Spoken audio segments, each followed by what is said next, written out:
Caltech campus is in mourning tonight after a renowned astrophysicist was killed during a carjacking. Carl Grillmeyer was described as a brilliant man, a man who helped us better understand our own planet and the vast universe that surrounds us. 60-year-old woman missing in the Angeles National Forest. Monica Reza was last seen near Mount Waterman yesterday at about 9 a.m. The LA County Sheriff Department's Crescenta Valley Station and Montrose Search and Rescue have been working around the clock on this one. They say Air Rescue 5 and search and rescue teams from LA, San Diego, Ventura, Riverside, and soon Orange and San Bernardino counties are all out searching. How may I help you? Hi, April. My name is Susan Wilkerson. My husband is missing. Okay. And it's been about 3 hours, and I have some indication that he must have planned not to be found. He's left his phone, he changed his clothes, and I don't know what. In the span of 8 months, 6 people connected to America's most classified military and scientific programs either vanished without a trace or were found dead under circumstances that no official agency has been able to fully explain. They were not politicians. They were not celebrities. They were scientists, engineers, and military officials who spent their careers working in the shadows of the most powerful defense infrastructure on Earth. They knew things that almost no one else knew, and one by one, they disappeared. This is their story. To understand what happened to these 6 people, you first have to understand the world they inhabited. Not the world most of us move through every day. The world of commutes and grocery stores and ordinary Tuesday mornings. The world these men and women operated in was different. It was a world of security clearances and classified programs, of satellite systems and advanced weapons, of research so sensitive that even the people conducting it were often only permitted to know their own small piece of the larger picture. It was a world built on secrecy. And in 2025 and 2026, that world began producing casualties at a rate that was impossible to ignore. The United States military and intelligence apparatus is not a single organization. It is an ecosystem, a vast, interconnected network of military bases, government laboratories, private defense contractors, and research universities that feed into each other in ways that are rarely visible to the public. Within that ecosystem, there are geographic clusters where the concentration of classified work is highest. Researchers and analysts who study this infrastructure have identified several of these clusters, areas where military aerospace, intelligence operations, and advanced scientific research are so densely concentrated that the people working there form a community of their own, connected not just by geography, but by the nature of what they know. 3 of these clusters are central to the story we are about to tell. New Mexico, home to Kirtland Air Force Base, Los Alamos National Laboratory, and Sandia National Laboratories, where some of the most sensitive nuclear and aerospace research in American history has been conducted. California, home to NASA's Jet Propulsion Laboratory, Caltech, and a defense aerospace corridor that stretches from the Los Angeles Basin into the high desert of Antelope Valley, and Massachusetts, home to MIT, and Harvard, and a concentration of biomedical and advanced physics research that has deep and long-standing ties to the Department of Defense. In the summer of 2025, something began happening in these 3 places, and by the early months of 2026, the pattern had become impossible to dismiss. Monica Reza was 60 years old in the summer of 2025. She was a materials scientist and aerospace engineer whose career had taken her from Columbia University, where she earned her degree in metallurgical engineering, to Aerojet Rocketdyne, one of the most important defense contractors in the United States, to NASA's Jet Propulsion Laboratory in the hills above Pasadena, California. She was brilliant, the kind of scientist whose work quietly underpins systems that millions of people depend on without ever knowing her name. In the mid-1990s, Monica and her colleague Dallas Hardwick invented something called Mandalloy, a nickel-based superalloy capable of withstanding extreme temperatures and pressures without melting, cracking, or burning. The significance of that invention is difficult to overstate. For years, the United States had been dependent on Russian-built rocket engines to power its most critical military satellites and space missions, engines that used materials and engineering techniques that American scientists had not been able to replicate. Mandalay changed that. It gave American engineers the ability to build rocket engines that could operate under the same extreme conditions as their Russian counterparts, without depending on a foreign power that was increasingly becoming an adversary. The Air Force Research Laboratory funded Mandalay. NASA funded Mandalay. Then Aerojet Rocketdyne used it in the engines being developed to replace the Russian RD-180. The first letter of the alloy's name, M, stood for Monica. She had built something that mattered enormously to the national security of the United States, and the people who ran that national security apparatus knew it. On the morning of June 22, 2025, Monica set out on a hike with two experienced companions on the Mount Waterman Trail in the Angeles National Forest, an area she knew well and hiked regularly. The three started together, but one companion fell behind early when the trail became too steep. Monica and the other hiker, referred to in subsequent reporting as Hiker A, continued to the summit and began descending. At 9:01 in the morning, a photograph was taken of Monica near Double Delight Peak. At 9:02, then another photograph placed her approximately 70 feet from the first location. At 9:07, her last known position was recorded, roughly a quarter mile from where the second photograph was taken. Hiker A called back to Monica to alert her to an upcoming turn in the trail. She nodded and waved. He made the turn. He descended approximately 150 feet. He looked back. Monica was gone. He was not gone for long. The distance between them when he last saw her was 30 feet. The time between his last sighting of her and his realization that she had vanished was no more than 10 minutes. Search teams using helicopters, thermal imaging, cadaver dogs, algorithmic aerial photography, and ground teams from multiple counties found no trace of her. A beanie hat believed to belong to Monica was found in a steep ravine nearby, but scent dogs could not pick up her trail. No exit point from the ravine was ever identified. Monica Raza has not been seen since June 22, 2025. Just weeks after Monica disappeared, a woman named Melissa Cassius vanished from New Mexico under circumstances that investigators have struggled to explain.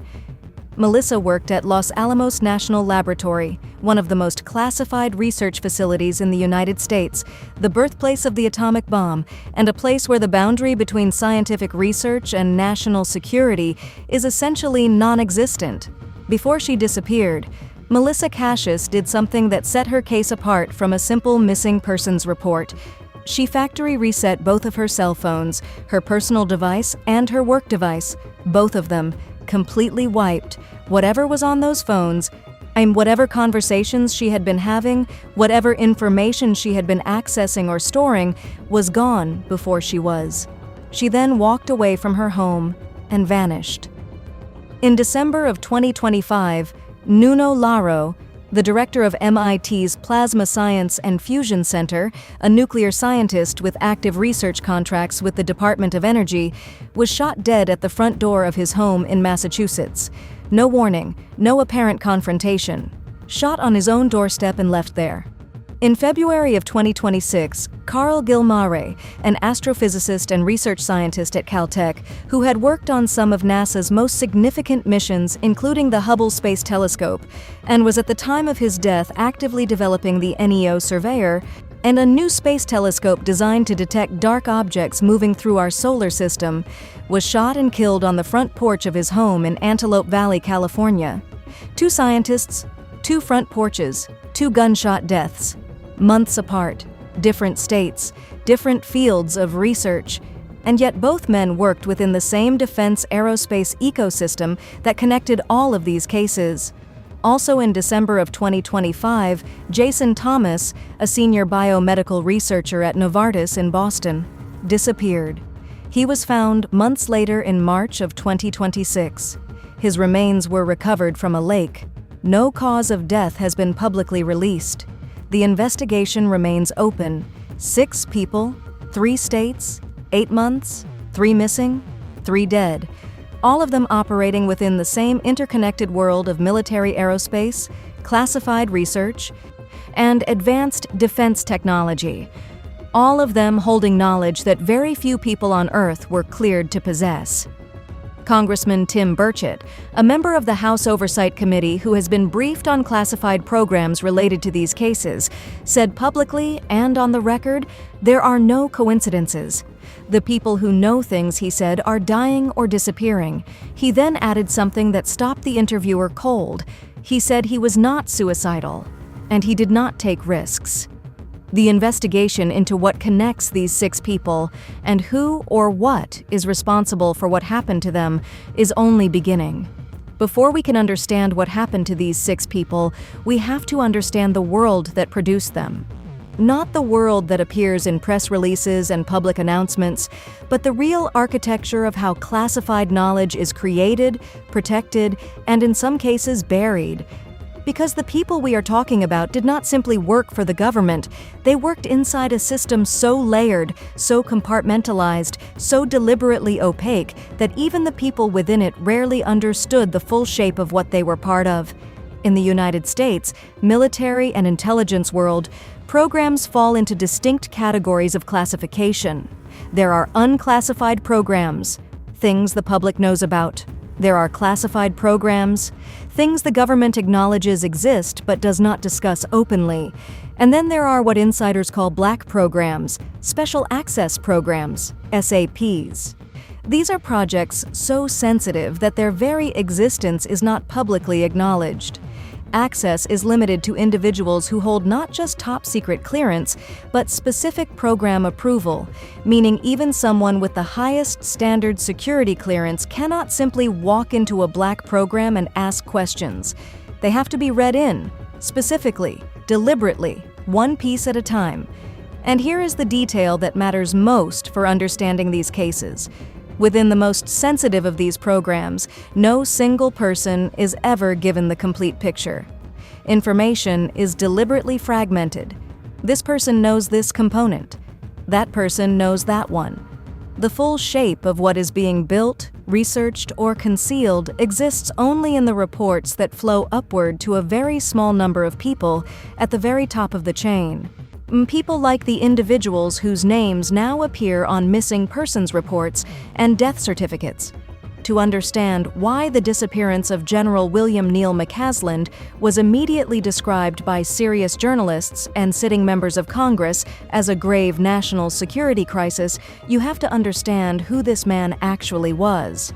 Not the surface version, the retired Air Force general living quietly in Albuquerque, New Mexico, going on 60-mile bike rides and hiking in the Sandia Mountains behind his home. The deeper version, the version that explains why his disappearance, 6 days after President Trump announced his intention to release classified UAP files, sent shockwaves through the highest levels of the Pentagon. William McCasland grew up in an Air Force family. His father, Lieutenant William H. McCasland, was killed in a flying accident when William was young. His mother remarried another airman. The Air Force was not just his career, it was the world he had been born into. He attended the United States Air Force Academy and graduated in 1979 with a Bachelor of Science degree in astronomical engineering. He then received a full scholarship from the Hertz Foundation and completed a master's degree in aeronautical engineering in 1980. What followed was a career that reads less like a biography and more like a classified index of the most sensitive programs in American military history. His first posting after completing his master's degree was to the Payload Systems Division with the Secretary of the Air Force's Office of Special Projects at Los Angeles Air Force Base. This was not standard Air Force work. The Office of Special Projects was a highly classified division responsible for top-secret space and reconnaissance programs, what insiders call deep black program territory. In practical terms, McCasland was working on the part of satellite systems that collect intelligence and conduct surveillance. He was doing this in the early 1980s at a facility that was the center of satellite development and defense contractor coordination with companies like Lockheed Martin and Boeing. He left that posting to complete a doctorate at MIT in astronomical engineering. His dissertation focused on making complex aerospace systems smart enough to stabilize themselves even when components failed or fell apart. His thesis advisor was Richard Batten, a legendary aerospace engineer best known for helping design the guidance system that took astronauts to the moon during the Apollo program.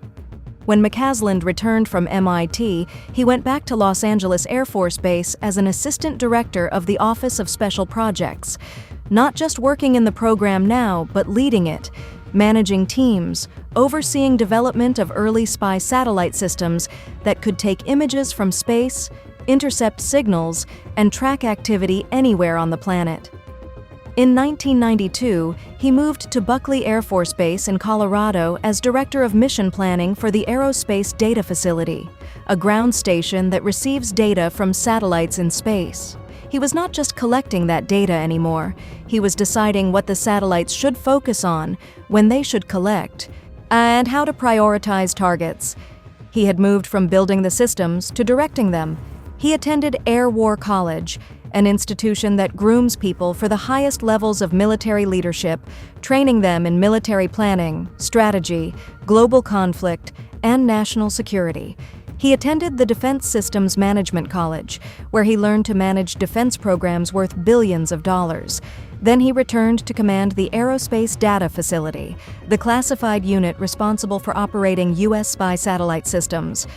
By 1997, he was back at Los Angeles Air Force Base as chief engineer of the Navstar GPS Joint Program Office, the military GPS system that also underlies the navigation technology used by every civilian phone on the planet. In 2000, he took control of the space-based Laser Project Office, meaning he became the person in charge of a program developing laser weapons placed on satellites, designed to track and potentially destroy missiles shortly after launch. Weapons that most people did not know existed, and that most people still do not fully understand the capabilities of. In 2001, he moved to Kirtland Air Force Base in New Mexico as commander of the Phillips Research Center, a major Air Force research facility developing advanced spacecraft technology, laser systems, and advanced materials. Materials. That word will matter shortly. In 2007, he became director of space acquisition at the Pentagon, helping decide which space systems get built, which companies build them, and how billions of dollars in defense budget get allocated. In 2009, he moved into the Office of the Secretary of Defense as Director of Special Programs, the most sensitive classified programs in the United States government. Special Access Programs, the weapons and technologies that 99.9% of people will never know exist. He also became Executive Secretary for the Special Access Program Oversight Committee, giving him full purview of all of America's most sensitive and secretive knowledge, capabilities, and programs. In May of 2011, General McCasland assumed command of the Air Force Research Laboratory at Wright-Patterson Air Force Base in Ohio, one of the largest scientific research centers in the Department of Defense.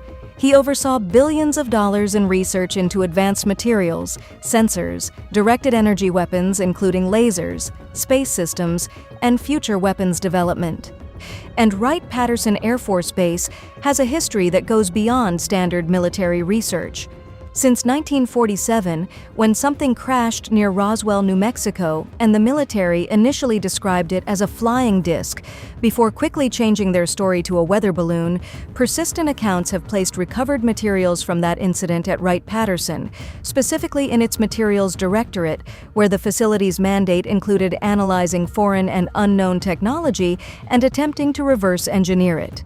In July of 2023, former U.S. Air Force intelligence officer David Grush testified under oath before the House Oversight Committee that the United States has operated a multi-decade program to recover and reverse engineer craft of non-human origin, and that some of these programs are hidden within special access programs, exactly the programs that General William McCasland had full oversight of.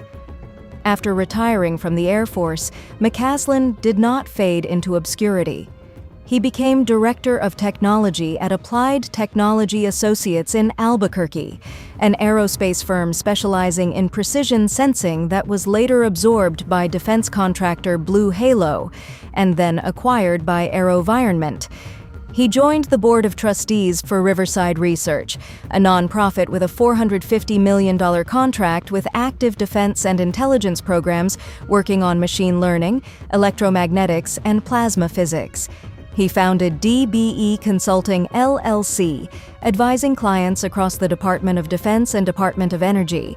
He was, at the time of his disappearance, still deeply embedded in the classified defense ecosystem he had spent his entire career building. He was also, it has now been confirmed, through the WikiLeaks release of John Podesta's emails, actively involved in discussions about UAP disclosure at the highest levels of government. Tom DeLonge, the musician who founded To the Stars Academy and who spent years building relationships with military and intelligence insiders, confirmed publicly that the general he referred to in multiple interviews, the man who told him during a private meeting that during the Cold War they had found a life form, was General William Neal McCasland. 6 days after President Trump announced his intention to release classified UAP files, General McCasland left his home in Albuquerque on foot, without his glasses, without his phone, without any device that could be used to track him, and walked into the desert. He has not been found. What connects these 6 people is not just their professional backgrounds or their geographic locations. It is the specific intersection of what they knew when they disappeared or died, and what was happening in the broader landscape of government transparency and classified program exposure at exactly that moment. Monica Raza invented the superalloy that gave the United States the ability to build rocket engines it had been unable to build for decades, engines that power the satellites carrying America's most sensitive intelligence.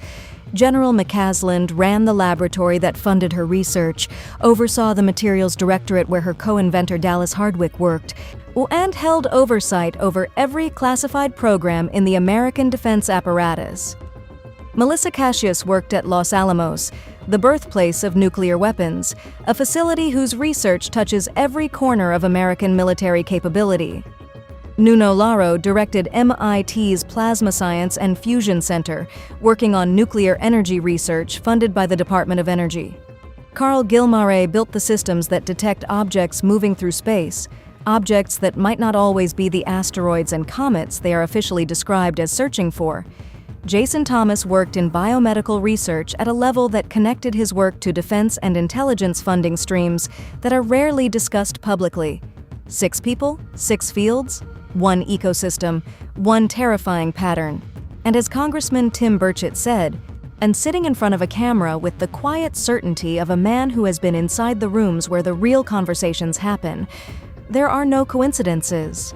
The people who know things, he said, are dying or disappearing. He then looked directly into the camera and told the interviewer he was not suicidal.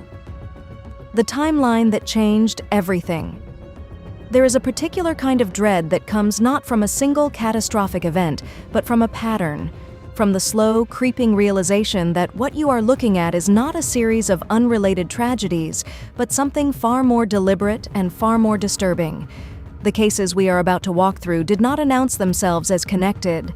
They arrived one at a time, spread across months and thousands of miles. Each one reported at the local level with the kind of surface-level coverage that treats a missing hiker as a missing hiker and a shooting as a shooting. It was only when you began laying the names down side by side, the careers, the locations, the timing, the fields of research, that the connections began to surface. And once you saw them, you could not unsee them. What follows is a reconstruction of what happened to each of these 6 people, built from available reporting, law enforcement statements, witness accounts, and documented timelines. Where facts are confirmed, they are presented as facts. Where they remain uncertain or contested, they are presented as such. Nothing in this account has been invented or assumed beyond what the available record supports. Monica Raza, the mountain that swallowed her. The morning of June 22nd, 2025 began the way most Sunday mornings in the Angeles National Forest begin. The air was cool at elevation. The trails were quiet. The kind of morning that experienced hikers who know these mountains well choose specifically because of how uncrowded and peaceful it is before the heat of the day arrives. Monica Raza had hiked these trails before, not occasionally, regularly, weekly, according to some accounts. She knew Mount Waterman. She knew the terrain, the turns, the specific character of trails that casual visitors find challenging, but that experienced hikers navigate with the automatic confidence of long familiarity. She was 60 years old and in good physical condition. She was not someone who got lost on trails she had walked dozens of times before. She arrived at the trailhead on Angeles Crest Highway at approximately 6:30 in the morning with two companions, both experienced hikers. The three set out together, but approximately 1.2 miles in, where the trail steepens significantly, the third hiker, referred to in subsequent investigation reports as Hiker C, decided the terrain was too demanding and stopped to wait. Monica and Hiker A continued upward, reaching the summit of Mount Waterman at approximately 8:15 in the morning. A photograph believed to have been taken at or near the summit shows Monica standing on the trail. She looks calm. She looks comfortable. She looks like exactly what she was, an experienced hiker at altitude on a mountain she knew well. At 8:40, Monica and Hiker A began their descent. They were moving quickly, jogging sections of the trail the way confident hikers do on the way down. At approximately 9 o'clock, they encountered another group of hikers heading upward near Double Delight Peak. They exchanged greetings and kept moving. At 9:01, a photograph was taken of Monica. The metadata places it near Double Delight Peak. At 9:02, another photograph was taken approximately 70 feet from the first location. At 9:07, 5 minutes after that last photograph, Monica's last confirmed position was recorded approximately 422 meters, roughly a quarter mile, from the location of the 9:02 photograph, a distance that represents, at the pace they were moving, somewhere between 4 and 5 minutes of walking. Hiker A called back to Monica to alert her to an upcoming turn in the trail, a northbound right turn on the ridge. He said she was approximately 30 feet behind him. She acknowledged him. She nodded and waved. He made the turn. He descended approximately 150 feet down the other side of the ridge. He looked back. She was not there. He waited. 5 minutes. Nothing. He called her name. No response. He retraced his steps to where he had last seen her. She was not there either. He searched 200 yards west along the ridge, 120 feet south of her last known location. He found nothing, no sign of a fall, no sign of injury, no discarded equipment, no indication of where she had gone or why. By 9:40, Hiker A had returned to where Hiker C was waiting at the bottom of the steep section. They encountered another group of hikers, one of whom was a former search and rescue member. That group returned with Hiker A to the area where Monica was last seen and searched for 30 minutes. At 10:53, an SOS signal was triggered. At 11:15, a sheriff's deputy was flagged down. By noon, official search and rescue teams were on the scene. By 12:30, they were on the trails. By 1:30, helicopters were conducting aerial searches. What followed was one of the most intensive search operations in the history of the Angeles National Forest. Units from LA County, San Diego, Ventura, Orange County, San Bernardino County, and Riverside County all participated. Federal partners, believed to include the FBI, were also involved, though their specific role was not publicly disclosed. Helicopters ran thermal imaging sweeps. Forward-looking infrared cameras scanned the terrain for body heat signatures. An algorithmic pixel matching program was run through aerial photography, calibrated specifically to detect the red color of Monica's shirt. The program flagged targets. Search teams went to each one. They found Mylar balloons, every time. The following morning, a beanie hat believed to belong to Monica was found in a steep ravine south of the ridge, approximately 210 meters, the length of 2 football fields, from her last known location. Scent dogs were brought to the ravine. They could not pick up Monica's scent. There was no exit point from the ravine that searchers could identify. No trail of disturbance, no sign that anyone had moved through that terrain recently. The 2 hikers returning from Twin Peaks later reported that at approximately 2:30 in the afternoon, while the official search was actively underway, they heard what sounded like a woman yelling in anguish or despair, not calling for help, not screaming in pain, yelling, the sound of someone in profound distress. The location they described was approximately 1,600 feet from Monica's last known position, a 5 to 6 minute walk. Months of searching followed. Every available resource was used. Monica Raza has never been found. No explanation for her disappearance has been officially established. No evidence of foul play has been publicly confirmed. And no evidence of an accident has been found either. She was 30 feet behind her hiking partner. She was gone in 10 minutes, and the mountain gave nothing back. Melissa Cassius, the phones that told everything. The same month that Monica Raza vanished from a trail in California, Melissa Cassius disappeared from New Mexico. She worked at Los Alamos National Laboratory, a facility so deeply embedded in the classified architecture of American national security that its address alone carries weight that most people never fully appreciate. Los Alamos is where the atomic bomb was built. It is where nuclear weapons research in the United States was born and where it has continued in various classified forms ever since. Before she disappeared, Melissa Cassius did something deliberate and precise. She factory reset her personal cell phone, then she factory reset her work cell phone, both devices completely wiped, every message, every contact, then every record of every communication she had conducted on those devices, gone. Irretrievably gone, in the way that only someone who understands exactly how data recovery works would know how to make it irretrievably gone. Then she walked away from her home and vanished. The factory reset of both phones is the detail that investigators and analysts who have studied this case return to repeatedly.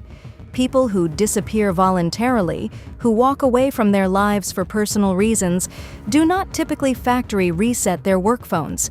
People who are in mental health crises, who are overwhelmed and need to escape, do not typically take the time to perform careful, deliberate data destruction on two separate devices before leaving. The factory reset of both phones speaks to a level of planning, of deliberateness, that is difficult to reconcile with any explanation that does not involve either a person who knew they were about to disappear and wanted to ensure certain information disappeared with them, or a person who was afraid and was trying to protect something or someone before it was too late. Melissa Cassius has not been found. Nuno Laro, shot on his doorstep, December of 2025, brought the first confirmed murder in this sequence of cases. Nuno Laro, the director of MIT's Plasma Science and Fusion Center, a nuclear scientist whose research was actively funded by the Department of Energy, was shot dead at the front door of his own home in Massachusetts. There was no robbery, no struggle reported by neighbors, no apparent confrontation that anyone witnessed building toward violence. He was at his front door, the most ordinary location imaginable, the threshold between the private world of a person's home and the public world outside it. And he was shot. The person officially connected to his death was later identified as the same individual alleged to have carried out a shooting at Brown University. That person subsequently took his own life, eliminating the possibility of any questioning, any trial, any public accounting of motive or instruction or connection to anyone else. The convenient elimination of the only person who could have answered questions about why Nuno Laro was targeted is a detail that those who have studied this case do not treat as coincidental. Jason Thomas, found in a lake. Also in December of 2025, Jason Thomas, a senior biomedical researcher at Novartis in Boston, was reported missing. He was found months later, in March of 2026. His remains were recovered from a lake. No cause of death has been publicly released. The investigation remains officially open. The specific nature of his research and its connections to defense and intelligence funding streams have not been fully disclosed in public reporting. Carl Gilmer, the astronomer on the porch. On February 16, 2026, Carl Gilmer was shot and killed on the front porch of his home in Antelope Valley, California. He was an astrophysicist and research scientist at Caltech, the California Institute of Technology, the same institution that manages NASA's Jet Propulsion Laboratory. He had worked on some of NASA's most significant missions, including the Hubble Space Telescope. At the time of his death, he was actively developing the NEO Surveyor, a new space telescope designed to detect dark, cold objects moving through our solar system using the faint heat those objects absorb from the sun. The NEO Surveyor project is managed by the Jet Propulsion Laboratory. The Jet Propulsion Laboratory is the same institution where Monica Raza had been working at the time of her disappearance 8 months earlier. Carl Gilmar and Monica Raza worked in the same institutional ecosystem. Both are now gone. No arrest has been made in Carl Gilmar's murder. General McCasland, the general who walked away. On the morning of February 27, 2026, sometime after 10 o'clock in the morning, 67-year-old General William Neal McCasland left his home at 1701 Quail Run Court in the Sandia Heights neighborhood of Albuquerque, New Mexico. He left on foot. He left behind his prescription glasses, without which navigating terrain would be significantly difficult. He left behind his cell phone, he left behind his smartwatch and any other wearable device that could be used to track his location. He took his wallet, his hiking boots, and a .38 caliber revolver with a leather holster. His wife, Susan, left for a doctor's appointment at approximately 11:10 that morning. When she returned home at noon, he was gone. She called 911 at 3:07 in the afternoon. In that call, she told the dispatcher something that became one of the most analyzed statements in the entire case. She said it seemed deliberate. She said her husband had left in a way that suggested he had planned not to be found. She also told the dispatcher that her husband had said, in the months before his disappearance, that if his brain and body kept deteriorating, he did not want to live like that. But she did not believe he had taken his own life. She described it as something a man says, the kind of statement that comes from fear of decline, not from intention. Law enforcement issued a silver alert, a designation in New Mexico that technically requires a clear indication of irreversible deterioration of intellectual faculties.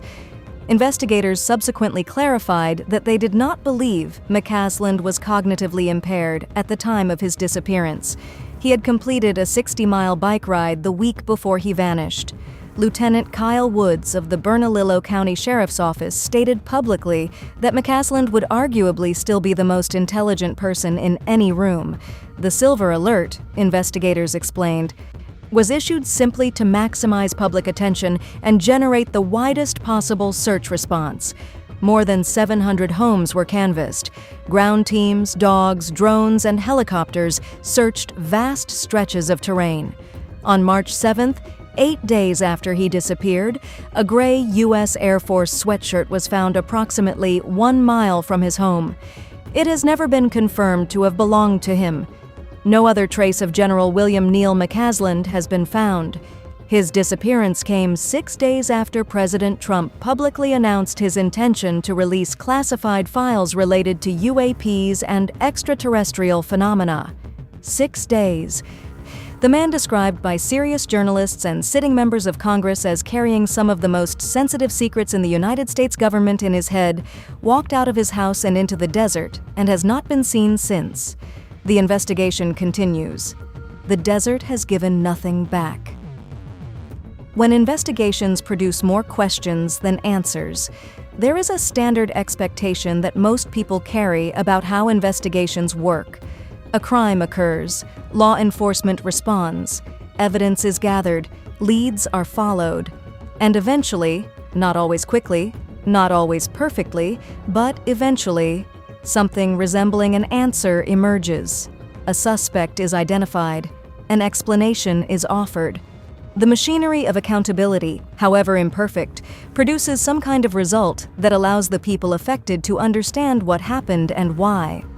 That expectation has not been met in any of these 6 cases. Not one arrest, not one confirmed explanation, not one official conclusion that has been presented to the public with anything approaching the clarity and completeness that cases of this significance demand.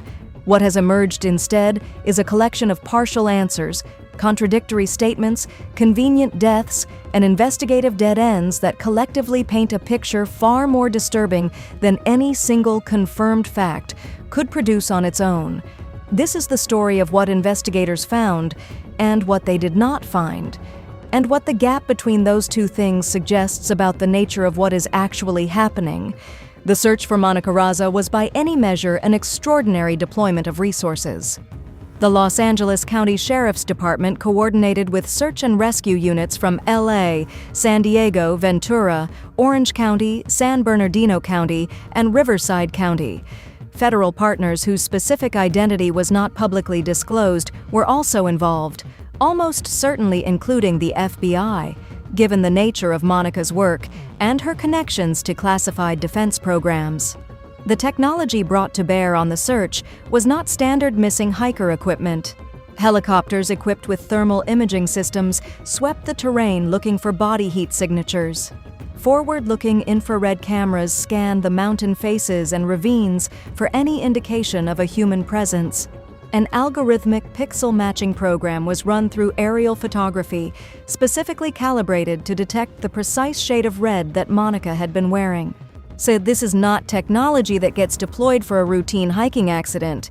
This is technology that gets deployed when the people coordinating the search understand that whoever they are looking for is someone whose disappearance matters beyond the personal tragedy of a missing individual.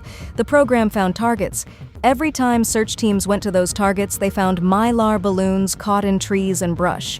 A common occurrence in remote wilderness areas, as it turns out, but one that added a surreal quality to an already deeply strange search. On the morning after Monica disappeared, a beanie hat believed to belong to her was found in a steep ravine south of the ridge where she was last seen. The location was approximately 210 meters from her last confirmed position, 2 football fields, a 2 to 3 minute walk. So scent dogs were brought to the ravine. They could not pick up her scent at that location. There was no exit point. There was no trail of disturbance indicating that a person had moved through that terrain in either direction. People who study search and rescue operations and who examined this case publicly noted something that the official search narrative struggled to account for. If Monica had entered that ravine, if she had somehow missed the trail and descended into that steep, loose terrain, she would have been close enough to hear Hiker A calling her name. She would have been close enough to call back. The ravine is not so deep or so remote that a person within it would be acoustically isolated from someone searching on the ridge above. If she was in that ravine and capable of making sound, she would have been heard. If she was not capable of making sound within minutes of Hiker A last seeing her, if something had incapacitated her almost instantly, then the question of what incapacitated her so completely and so quickly becomes the central question of the entire case. The official search for Monica Raza was suspended after several months. No cause of disappearance was established. No remains were found. No explanation was offered beyond the acknowledgement that she was gone and that extensive searching had failed to locate her. Her employer at the time of her disappearance, NASA's Jet Propulsion Laboratory, made no public statement about her disappearance. Aerojet Rocketdyne, the defense contractor where she had spent the majority of her career and where she had invented the super alloy that now underpins critical American military and space launch capabilities, made no public statement. The only digital memorial created for Monica Raza appeared on Find a Grave 4 days after she disappeared and 3 days before the official search was suspended. It listed her date of death as June 22, 2025, the day she went missing, not a day when her death had been confirmed by any authority. It listed her remains as green burial. The profile that created it is no longer publicly accessible. Someone created a memorial for Monica Raza before anyone officially confirmed she was dead, and then that someone disappeared from the internet. The search for General William Neal McCasland was similarly extensive and similarly fruitless. More than 700 homes were canvassed in the Sandia Heights area. Ground teams worked the terrain behind his home, the foothills of the Cibola National Forest that effectively formed his backyard. Drones swept the landscape from above. Dogs worked the scent trails. Helicopters covered the wider terrain. 8 days after he disappeared, investigators found a gray U.S. Air Force sweatshirt approximately 1 mile from his home. They reported this finding publicly. They also acknowledged that the sweatshirt had not been confirmed to belong to McCasland. In a case involving a missing retired Air Force general, a gray Air Force sweatshirt found a mile from his home is either a significant piece of evidence or a meaningless coincidence. Investigators chose to report it without committing to either interpretation, which itself tells a story about the difficulty of what they were dealing with. The silver alert issued in his case generated significant public discussion, not because of what it revealed, but because of what it implied. In New Mexico, the legal criteria for a silver alert require a clear indication of irreversible deterioration of intellectual faculties. The application of that criteria to a man who had completed a 60-mile bike ride the week before he disappeared, a man who had spent 50 years operating at the highest levels of classified military intelligence and was, in the words of the investigating officer, arguably the most intelligent person in any room, raised questions that law enforcement answered carefully and incompletely. They had issued the silver alert, they explained, because McCasland had mentioned experiencing mental fog in the months before his disappearance and because they wanted to maximize public attention on the search. They clarified that they did not believe he was cognitively impaired at the time he left his home. What they did not clarify publicly was the specific content of the intelligence briefings that had been conducted in the days and weeks before his disappearance. What they did not address was the significance of the timing. 6 days after the President of the United States announced his intention to release classified files about UAPs and extraterrestrial phenomena. What they did not explain was why a man of McCasland's background, a man who had spent his career understanding the value of operational security and the importance of not being findable when you do not want to be found, had chosen to leave behind every device that could track him before walking into the desert. Russ Colehart of News Nation, one of the most respected investigative journalists covering this case, stated publicly that McCasland's disappearance was a grave national security crisis. He stated that sources at the highest levels of the Pentagon had expressed serious concern about what had happened to the general. He raised the possibility of foul play directly, asking whether someone had interceded to take McCasland out of the picture before the UAP disclosure process could proceed and before he could be questioned about what he knew. He also noted something that investigators had not addressed publicly: Ghost Murmur, a classified technology developed by Lockheed Martin's Skunk Works division and recently used to locate a downed American airman in Iran by detecting the electromagnetic signature of a human heartbeat from 40 miles away, had been described as working with particular effectiveness in desert terrain with low electromagnetic interference and minimal human activity. The desert terrain around Albuquerque, New Mexico offers exactly those conditions. The technology that found a man in the Iranian desert had apparently not been deployed to find a retired Air Force general in the New Mexico desert. Or if it had been deployed, the results had not been shared with the public. That silence is itself a kind of answer.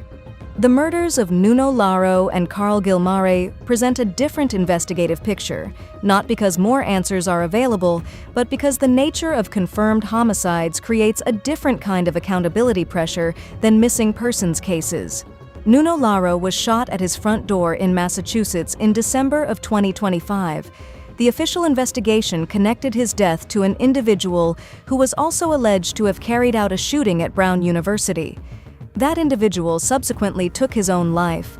With his death went any possibility of questioning him about his motivations, his connections, whether he had acted alone, and whether anyone had directed or facilitated his actions. The investigation into Laro's death was effectively closed by the death of the only person officially connected to it, a closure that produced no answers about why a nuclear scientist with Department of Energy research contracts had been targeted. Carl Gilmare was shot on his front porch in Antelope Valley, California, in February of 2026. No arrest has been made. No suspect has been publicly identified. The investigation remains open. The specific line of inquiry that investigators are pursuing has not been disclosed to the public. What connects both of these murders, beyond the professional backgrounds of the victims, is the method. A shooting at a residential address, at close range, in a location that would have required knowledge of where the victim lived and some degree of advanced planning or surveillance. These were not random crimes of opportunity. They were targeted. Whether they were connected to each other, and whether they were connected to the disappearances of Monica Raza, Melissa Cacius, and General McCasland, remains officially unconfirmed. Unofficially, the people who have studied these cases most carefully have reached a different conclusion. Perhaps the most significant investigative development in this entire cluster of cases has not come from law enforcement at all. It has come from Congress, specifically from members of the House Oversight Committee who have had access to classified briefings that the general public has not. Congressman Tim Burchett of Tennessee has been among the most vocal. He has stated publicly and on the record that he does not believe these cases are coincidental. He has stated that there is a connection, that these individuals are linked through their work on classified programs related to space, nuclear technology, advanced weapons, and phenomena that the government has been working to keep secret for decades.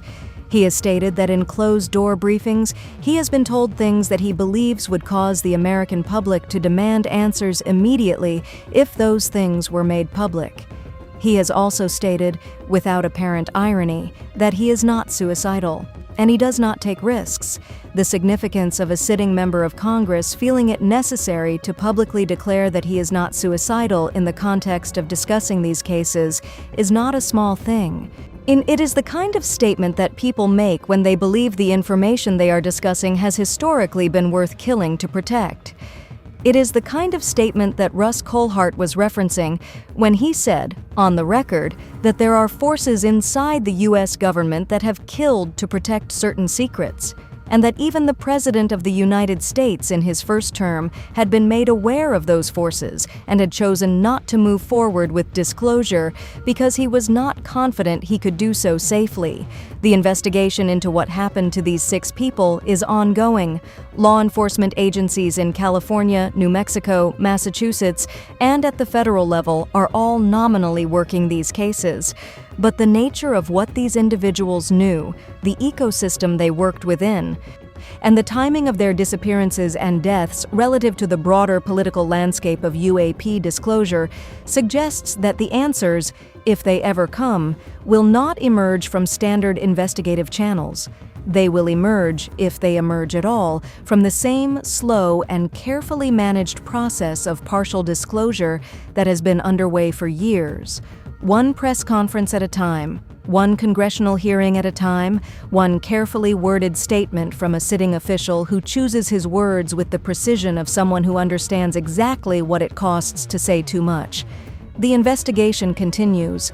The answers remain buried, and somewhere in the desert of New Mexico and the mountains of California and the lakes of Massachusetts, when the evidence waits, what remains when the cameras move on? There is a moment in every case like this one, every case that touches the boundary between what the public is permitted to know and what powerful institutions have decided the public should not know.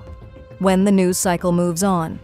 When the initial wave of coverage subsides, when the search teams pack up their equipment and the press conferences stop, and the names that briefly appeared in headlines fade back into the background noise of a world that is always generating new emergencies to pay attention to, that moment has not yet arrived for these 6 cases. Not fully. Because unlike most missing persons cases and most unsolved murders, these cases have not been allowed to quietly recede. They keep pulling people back. Journalists keep returning to them. See, members of Congress keep referencing them in briefings and on camera. Researchers and analysts keep finding new threads that connect back to the same central web of classified programs, defense contractors, and the slow, carefully managed process of disclosure that has been underway for years without ever quite arriving at the full truth.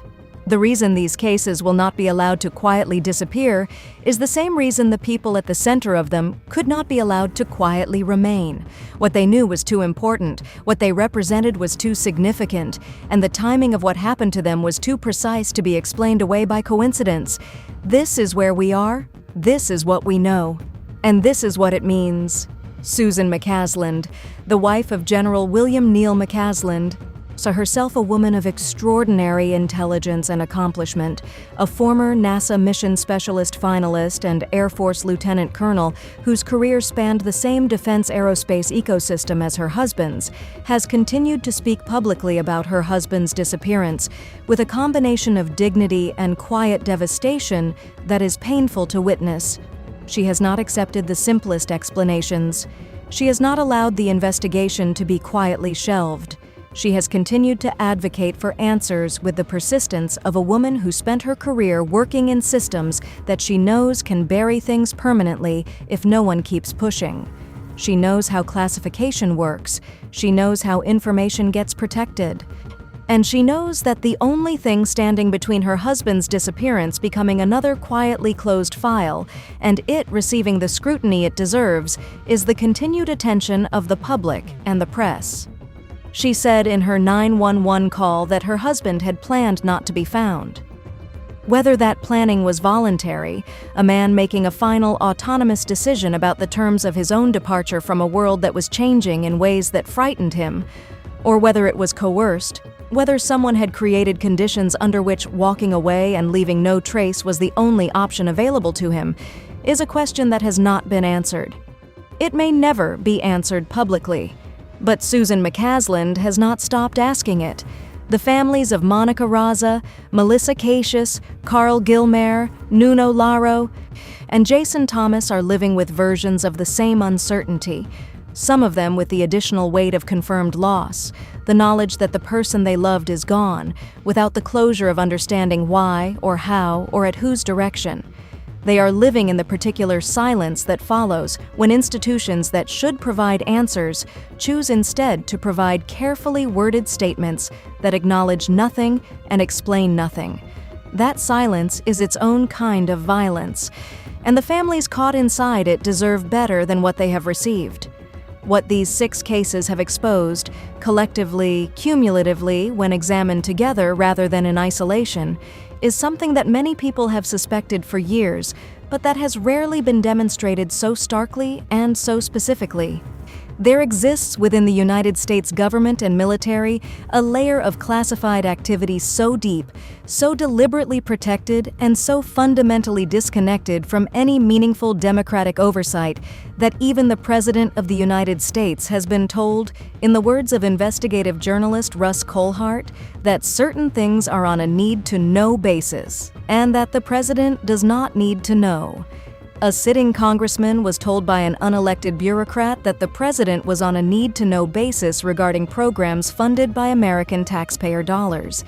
That sentence alone, if it were fully understood by the American public, would produce a crisis of democratic legitimacy unlike anything seen in modern history. The ecosystem that produced these 6 people, the network of military bases, national laboratories, defense contractors and classified research programs that connects Wright-Patterson Air Force Base to Los Alamos to Caltech to MIT to the Jet Propulsion Laboratory, is not a conspiracy in the theatrical sense that word is often used. It is not a shadowy cabal meeting in secret rooms to plan the deaths of scientists. It is something more banal and in many ways more frightening than that. It is an institutional culture of secrecy so deeply embedded and so long established that it operates according to its own logic, its own priorities, and its own methods of protecting itself. Methods that have, according to multiple credible sources speaking on the record, included the elimination of individuals who posed a risk to the integrity of that secrecy.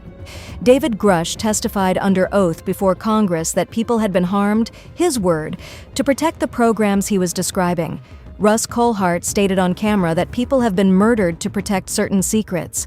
Congressman Tim Burchett, a sitting member of the House Oversight Committee with access to classified briefings, said publicly that the people who know things are dying or disappearing. And then he said, with the quiet certainty of a man who understood exactly what he was implying, that he was not suicidal. These are not fringe voices. These are not conspiracy theorists operating from the margins of public discourse.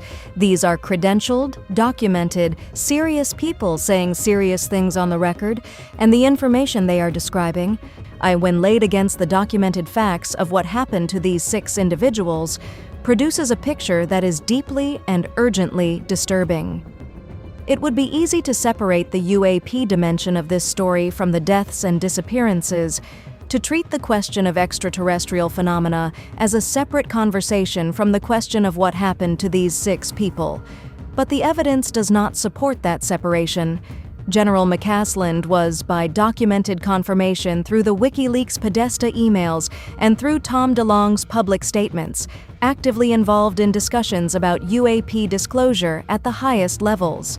He was, according to DeLonge, the general who told him that during the Cold War they had found a life form.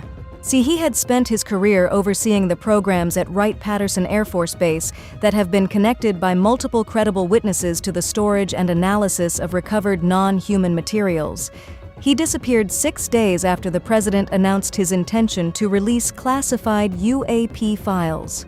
Monica Raza invented a superalloy that some researchers have speculated could have applications in the reverse engineering of advanced aerospace materials.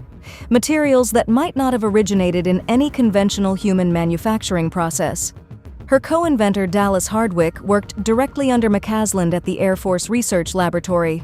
Both women worked on programs that were funded by the same classified infrastructure that McCasland oversaw.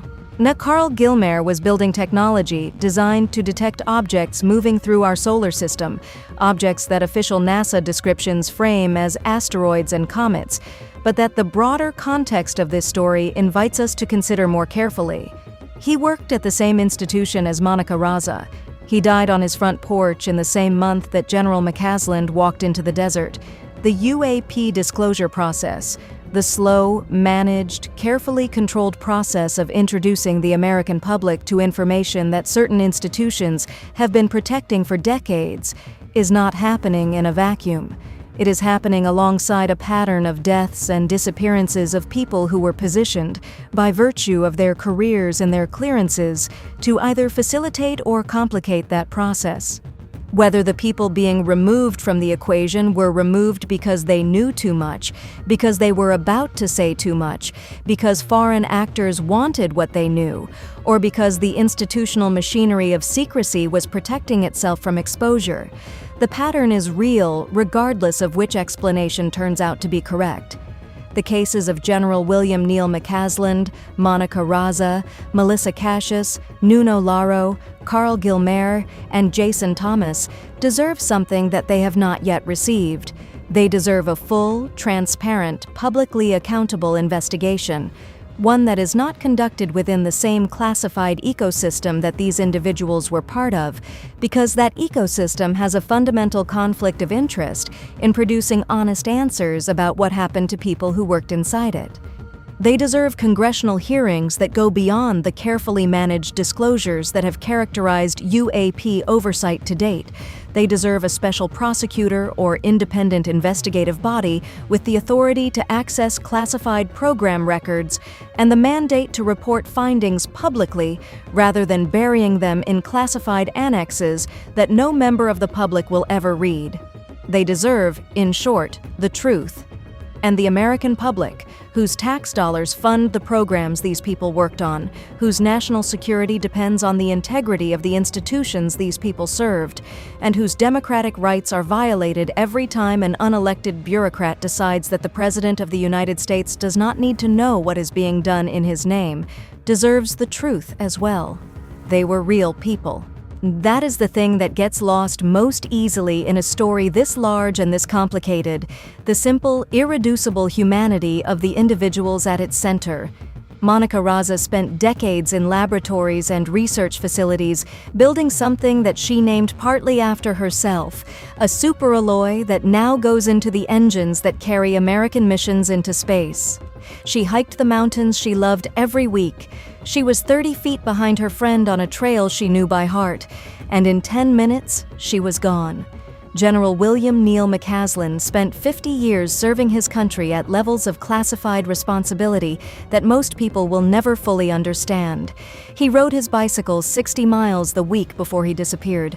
He left his glasses on the table. He walked into the desert and did not come back. The Carl Gilmer built the instruments that scan the darkness of space for things moving toward us. He was shot on his own front porch on an ordinary February morning. Nuno Laro directed one of the most important nuclear science programs in the country. He was shot at his own front door. Jason Thomas did his work and disappeared into a lake and was found months later with no explanation offered to the people who loved him. Melissa Cassius wiped her phones clean and walked away from her home and has not been seen since. 6 people, 6 lives of genuine achievement, genuine service, genuine human presence in the world. 6 families left with questions that have not been answered and may never be answered through official channels. Their names were Monica, William, Carl, Nuno, Jason, Melissa.